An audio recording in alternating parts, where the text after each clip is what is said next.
Oh, attention, il n'y a pas de position de hors-jeu avec peut-être une frappe derrière et le penalty. Oula, un penalty sifflé par l'arbitre. Ça me semble tout de même un petit peu généreux. Ça me semble un peu généreux.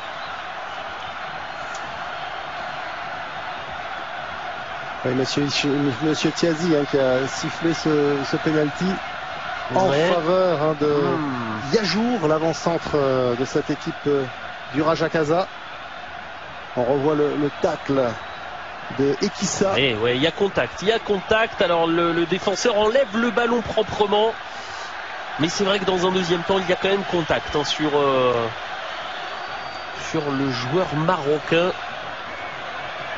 Moussine Yajour. Ah non, c'est Yacine Sali, pardon, qui obtient ce penalty. C'est Yacine Sali qui obtient le penalty.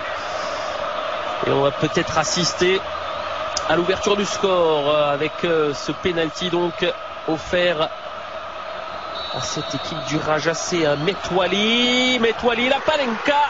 Voilà, avec le style qui plus est, Moussine Metwali permet au Raja Casablanca d'ouvrir le score face à l'Athletic Bilbao à la 13e minute sur ce penalty.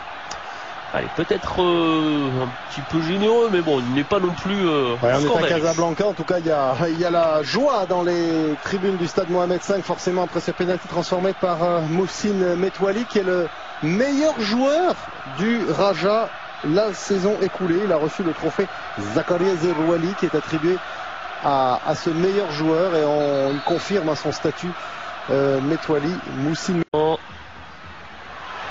Karouchi. Allez, il va falloir se débrouiller un petit peu seul. Oh, il le fait bien, ce dribble, la frappe. Oh, quel but, quel enchaînement d'Adil Karouchi. C'est un but somptueux. Il s'est débrouillé tout seul comme un grand face à 4 défenseurs de l'Athletic Bilbao. Et derrière, il nous place une frappe croisée hors de portée de Raoul. Il est somptueux, ce deuxième but. Ça fait 2-0 après 23 minutes. Ouais, superbe montée d'Adil Karouchi, la latéral gauche de 30 ans de cette équipe du Raja. Il enchaîne les dribbles, il met dans le vent Ekissa, et il inscrit le deuxième but du club rajaoui. Il ne peut rien faire sur cette action, Raoul Fernandez. Pensait pourtant qu'il allait intervenir, mais non, il est battu avec cette frappe puissante bien placée. Et le Raja Casa qui mène 2-0 après à peine 23 minutes de jeu. Une période pour voir l'Athletic Bilbao revenir dans la course grâce à Toquero. Gaïska Toquero pour la réduction du score. Cette reprise de la tête, il arrive complètement isolé par rapport aux défenseurs du Raja. Mais un peu attentiste les hommes d'Ahmed Fakir sur cette action. On voit le centre et Toquero qui peut tranquillement venir placer sa tête chauve, qui ne laisse aucune chance. Sali, attention, le troisième but pour le Raja. Moussine Yajour à la 53e. Il a profité de ce mauvais renvoi de la défense de l'Athletic. Ballon qui revient directement sur son partenaire d'attaque Yacine Sali, et la passe immédiatement dans la profondeur pour la reprise. Ensuite la frappe de Moussine Yajour. Ça fait 3-1 pour le Raja.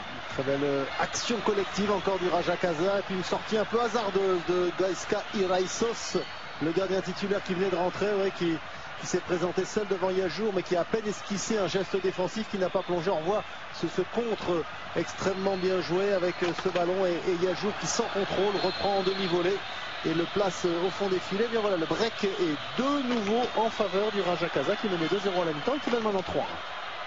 Et c'est à nouveau la furie dans les tribunes de ce stade Mohamed V, avec ses supporters comblés par ce troisième but.